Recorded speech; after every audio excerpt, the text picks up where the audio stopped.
Hello, everybody. It's Cody at Cody's Reading Time.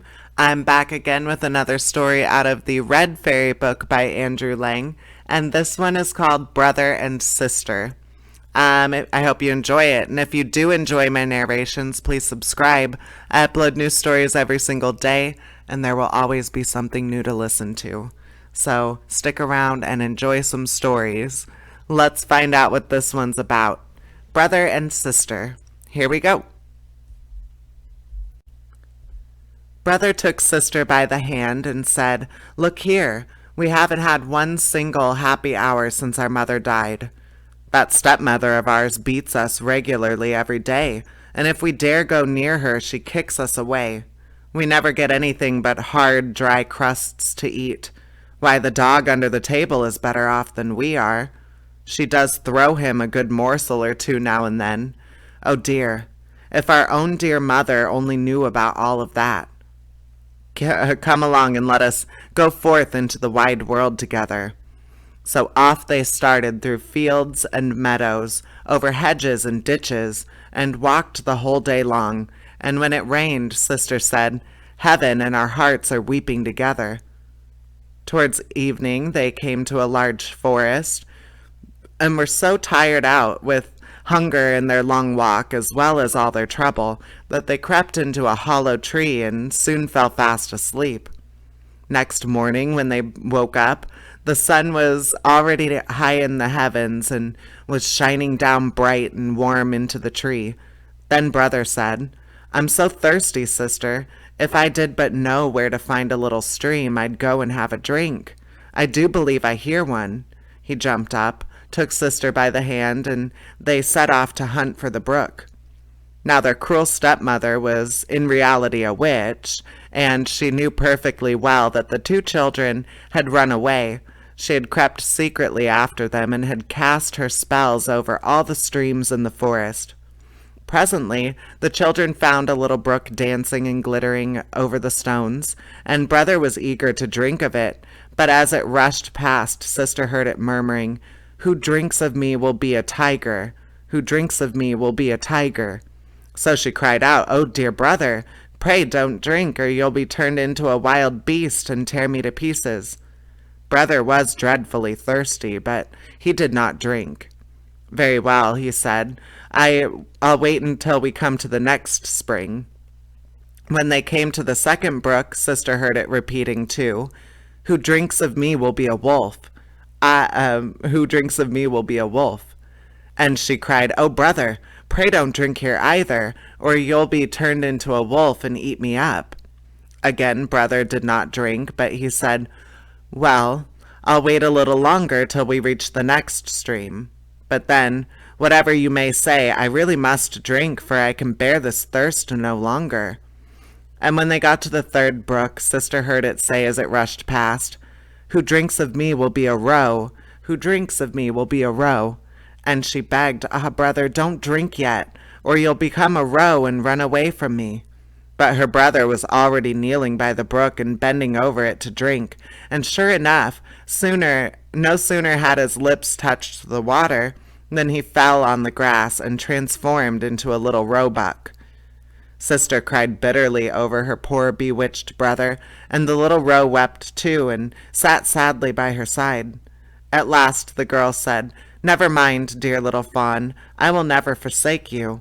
And she took off her golden garter and tied it around the roe's neck. Then she plucked rushes and plaited a soft cord of them, which she fastened to the collar. When she had done this, she led the roe farther and farther, right into the depths of the forest. After they had gone a long, long way, they came to a little house, and when the girl looked into it, she found it was quite empty, and she thought perhaps we might stay and live here. So she hunted up leaves and moss to make a soft bed for the little roe, and every morning and every evening she went out and gathered roots and nuts and berries for herself and tender young grass for the fawn. And she fed from her hand and played round her and seemed quite happy. In the evening, when the sister was tired, she said her prayers, and then laid her head on the fawn's back and fell sound asleep with it as a pillow. and if brother had but kept his natural form, really it would have been a most delightful kind of life. They had been living for some time in the forest in a way, when it came to pass that the king of the country had a great hunt through the woods. Then the whole forest rang with such a blowing of horns, baying of dogs, and joyful cries of huntsmen, that the little roe heard it and longed to join in too.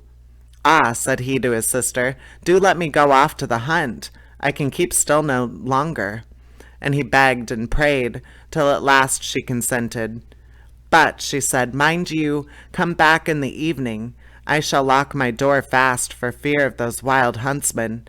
So, to make sure of my knowing you, knock on the door and say, 'My sister dear, open, I'm here,' and if you don't speak, I shan't open the door."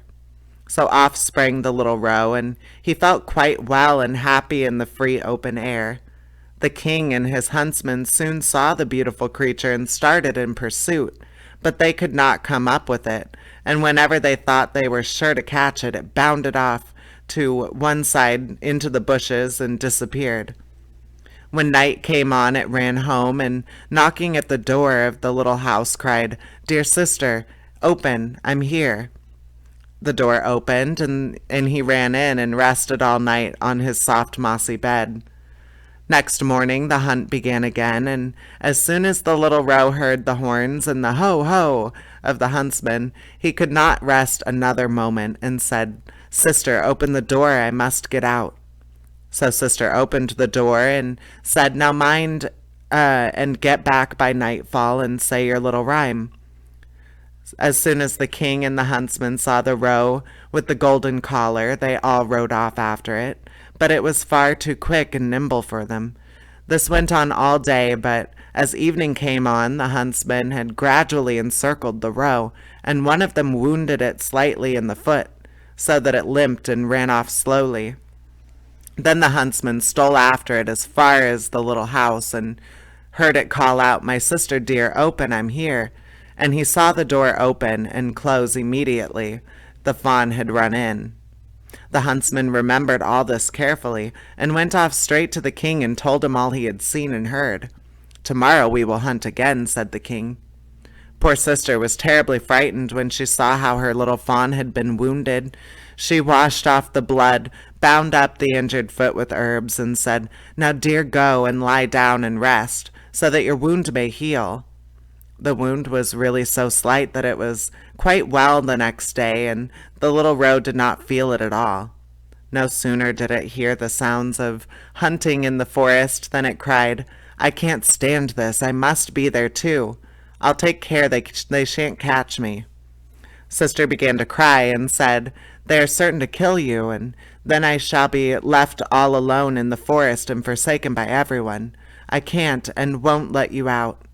"Then I shall die of grief," replied the roe, "for when I hear that horn I feel as if I must jump right out of my skin." So at last, when sister found there was nothing else to be done, she opened the door with a heavy heart, and the roe darted forth, full of glee and health, into the forest. As soon as the king saw the roe, he said to his huntsman, "Now, then, give chase to it all day till evening, but mind and be careful not to hurt it." When the sun had set, and the king said to his huntsman, "Now come and show me the little house in the wood." And when he got to the house, he knocked at the door and said, "My sister dear, open, I'm here." Then the door opened, and the king walked in, and there stood the loveliest maiden he had ever seen. The girl was much startled when, instead of the little roe she expected, she saw a man with a gold crown on his head walk in. But the king looked kindly at her, held out his hand, and said, "Will you come to me to my castle and be my dear wife?" "Oh, yes," replied the maiden, "but you must let my roe come too. I could not possibly forsake it." "It shall stay with you as long as you live, and shall want for nothing," the king promised. In the meantime the roe came bounding in, and sister tied the rush cord once more to its collar, took the end in her hand, and so they left the little house in the forest together. The king lifted the lonely maiden onto his horse and led her to his castle, where the wedding was celebrated with the greatest splendor. The roe was petted and caressed and ran about at will in the palace gardens. Now all this time the wicked stepmother, who had been the cause of these poor children's misfortunes and trying adventures, was feeling fully persuaded that sister had been torn to pieces by wild beasts and brother shot to death in the shape of a roe. When she heard how happy and prosperous they were, her heart was filled with envy and hatred, and she could think of nothing but how to bring some fresh misfortune on them. Her own daughter, who was as hideous as night and had only one eye, reproached her by saying, "It is I who ought to have had this good luck and been queen." "Be quiet, will you?" said the old woman. "When the time comes, I shall be at hand." Now after some time it happened one day when the king was out hunting that the queen gave birth to a beautiful little boy. The old witch thought there was a good chance for her, so she took the form of the lady-in-waiting and hurried into the room where the queen lay in her bed, called out, "The bath is quite ready. It will help you to make you strong again. Come, let us be quick, for fear the water should get cold." Her daughter was at hand, too, and between them they carried the queen, who was still very weak, into the bathroom and laid her in the bath. Then they locked the door and ran away. They took care beforehand to make a blazing hot fire under the bath so that the lovely queen might be suffocated. As soon as they were sure this was the case, the old witch tied a cap on her daughter's head and laid her in the queen's bed. She managed, too, to make her figure and general appearance look like the queen's, but even her power could not restore the eye she had lost, so she made her lie on the side of the missing eye, in order to prevent the king's noticing anything. In the evening, when the king came home and heard the news of his son's birth, he was full of delight, and insisted on going at once to his dear wife's bedside to see how she was getting on. But the old witch cried out, "Take care and keep the curtains drawn. Don't let the light get into the queen's eyes. She must be kept perfectly quiet." So the king went away and never knew that it was a false queen who was laying in the bed. When midnight came and everyone in the palace was sound asleep, the nurse, who alone watched by the baby's cradle in the nursery, saw the door open gently, and who should come in but the real queen. She lifted the child from its cradle, laid it on her arm, and nursed it for some time. Then she carefully shook up the pillows of the little bed, laid the baby down, and tucked the coverlet in all around him.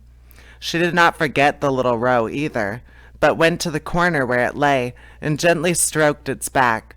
Then she silently left the room, and next morning, when the nurse asked the sentries if they had seen anyone go into the castle that night, they all said no, we saw no one at all. For many nights the queen came in this same way, but she never spoke a word, and the nurse was too frightened to say anything about her visits. After some little time had elapsed, the queen spoke one night and said, "Is my child well? Is my roe well? I'll come back twice, and then farewell." The nurse made no answer, but as soon as the queen had disappeared, she went to the king and told him all. The king exclaimed, "Good heavens! What do you say? I will watch myself tonight by the child's bed." When the evening came, he went to the nursery, and at midnight the queen appeared and said, "Is my child well? Is my roe well? I'll come back once, and then farewell." And she nursed and petted the child as usual before she disappeared. The king dared not trust himself to speak to her, but the following night he kept watch again. That night when the queen came, she said, "Is my child well? Is my roe well? I've come this once, and now farewell." Then the king could restrain himself no longer, but sprang to her side and cried, "You can be no one but my dear wife." "Yes," said she, "I am your dear wife." And in the same moment she was restored to life, and was as fresh and well and rosy as ever. Then she told the king all the cruel things the wicked witch and her daughter had done. The king had them both arrested at once and brought to trial, and they were condemned to death. The daughter was led into the forest where the wild beasts tore her to pieces, and the old witch was burnt at the stake. As soon as she reduced to ashes, the spell was taken off the little roe, and he was restored to his natural shape once more. And so brother and sister lived happily ever after. And that is the end of that story. I hope you enjoyed it. I enjoyed reading it to you. And please subscribe. I upload new stories every single day, and there will always be a new story or 100 to listen to. All right, take care, everybody. Bye bye.